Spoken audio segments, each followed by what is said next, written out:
OpenAI dit que cette fonctionnalité est réservée à ceux qui ont un compte aux États-Unis et l'utilisent aux États-Unis. Voici mon iPhone en dehors des États-Unis, avec un compte qui n'est pas américain, et le ChatGPT lit mes données de l'application santé d'Apple. Il peut donc lire le sommeil, la fréquence cardiaque, la variabilité, la fréquence cardiaque au repos, mes activités, tout est connecté. J'ai déjà testé pendant plusieurs jours et maintenant je fais la vidéo pour vous. Avant tout, fais ce test. Ouvre ton chat GPT, clique ici sur cette barre, clique sur plus et vois si l'option santé apparaît pour toi. Si tu l'as, cette fonctionnalité fonctionne aussi pour toi. J'ai vérifié sur l'iPhone de ma femme, l'application santé n'était pas activée et elle a aussi un abonnement payant. Mais OpenAI a déjà dit que cette fonctionnalité sera disponible aussi bien pour ceux qui ont le plan gratuit, le plan Go, le plan Plus et le plan Pro. La seule exigence est que la personne doit avoir plus de 18 ans. Et il précise que le déploiement de cette fonctionnalité est progressif. Et il y a quelque chose d'assez étrange dans mon cas. La documentation d'OpenAI continue d'indiquer que c'est uniquement pour les États-Unis. En pratique, et pour moi, ça fonctionne normalement. Et je vais vous montrer. Et j'ai cherché sur YouTube plusieurs vidéos et tous les créateurs qui présentent cet outil viennent des États-Unis. Donc, probablement, celle-ci doit être la première vidéo que vous voyez du ChatGPT santé fonctionnant sur un compte en dehors des États-Unis. Si ça existe, je n'ai pas trouvé. Ce que j'ai vu, c'est des gens qui publient la nouvelle. Mais pour l'utiliser, c'est seulement ici que vous le voyez. Je ne vais pas vous expliquer comment activer cette fonctionnalité, parce qu'en réalité, je ne sais pas. La fonctionnalité est simplement apparue pour que je puisse l'utiliser. J'ai connecté mes données et elle a commencé à fonctionner normalement. Et pourquoi est-ce différent et important?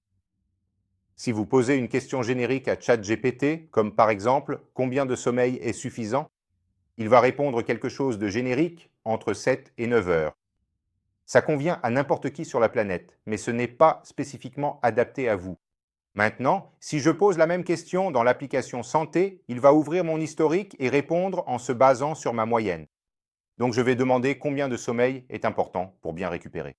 Regardez, il va vérifier que j'ai une routine d'exercice, puis il va examiner toutes mes données récentes de sommeil et transformer une recommandation en un objectif concret. Donc, vous pouvez remarquer qu'il recherche d'abord dans mon Apple Santé les données, puis il va chercher sur Internet, sur des sites pertinents, avant de me donner une réponse. Il dit donc que j'ai 49 ans, que mon objectif est de 8 heures de sommeil et que ma plage pratique serait entre 7 heures et 30 et 9 heures de sommeil.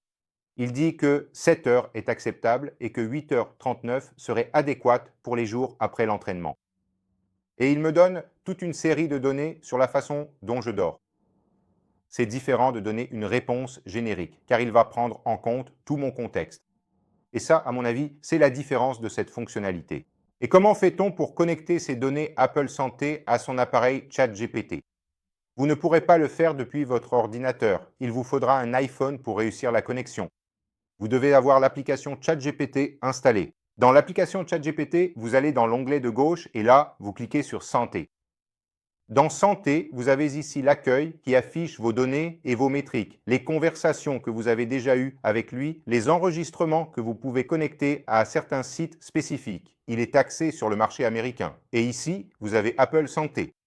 S'il est déconnecté, vous devez simplement le sélectionner. Et il va alors ouvrir automatiquement l'application Apple Santé elle-même, pour vous permettre de choisir précisément toutes les données qui peuvent être importées. Ainsi, le tableau de bord peut lire l'activité, la distance parcourue à pied, le temps d'exercice, les étages que j'ai montés, la vitesse de montée des escaliers, le nombre de pas, la vitesse de marche, le temps passé avec un casque audio et même les données de mon entraînement. Je vais montrer ici comment s'est déroulé mon entraînement d'hier. Ce sont des données qui ne figurent pas sur le tableau de bord de santé. Donc il a affiché exactement comment s'est passé mon entraînement d'hier. En revenant à l'historique et lorsqu'il demande ce que vous souhaitez partager, la bonne réponse est tout. Et la raison est ennuyeuse mais décisive. Cette fonctionnalité ne mesure rien, elle va seulement comparer. Maintenant, concernant la partie des dossiers de santé, où il recherche des données dans Apple Health, mais cela fonctionne spécifiquement pour les hôpitaux américains qui disposent de leurs propres examens, vous n'avez pas à vous en soucier. Pourquoi? Parce que vous pouvez importer les examens au format PDF directement dans votre propre ChatGPT et il vous donnera une réponse basée là-dessus. Donc, si vous êtes en dehors des États-Unis et que l'option santé est également apparue pour vous, Vous pouvez aussi ajouter vos examens ici. Je vais vous donner un exemple. Vous pouvez simplement cliquer sur « Plus » et importer votre dossier médical. Je vais lui poser une question à partir d'un dossier médical que j'ai indiqué. Je lui ai demandé comment était mon historique de cholestérol et il va vérifier mes examens enregistrés et afficher les dates des examens que j'ai passés.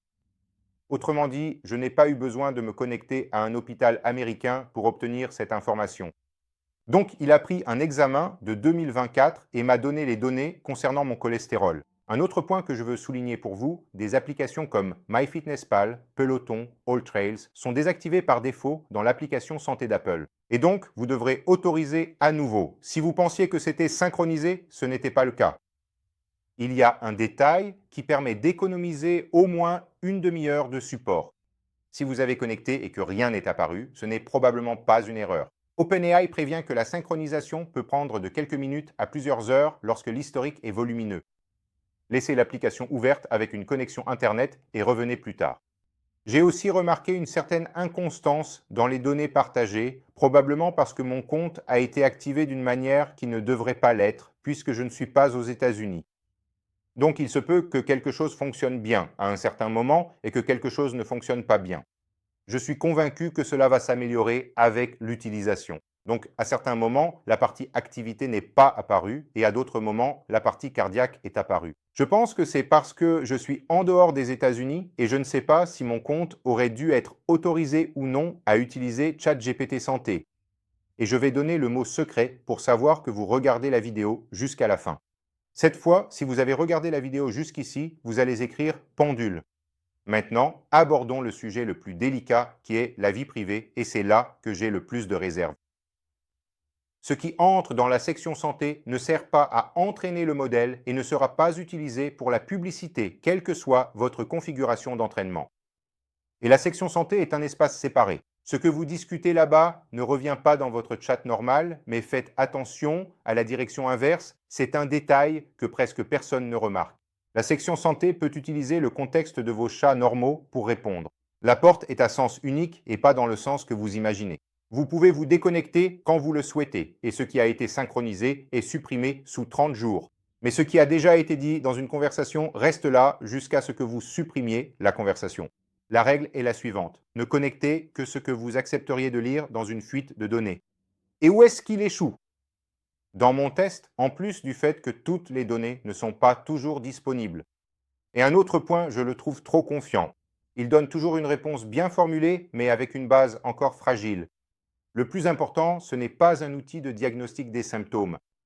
S'il se passe quelque chose avec vous en ce moment, c'est une discussion à avoir avec un médecin, pas avec ChatGPT. Et OpenAI elle-même précise que ce n'est pas destiné au diagnostic ni au traitement.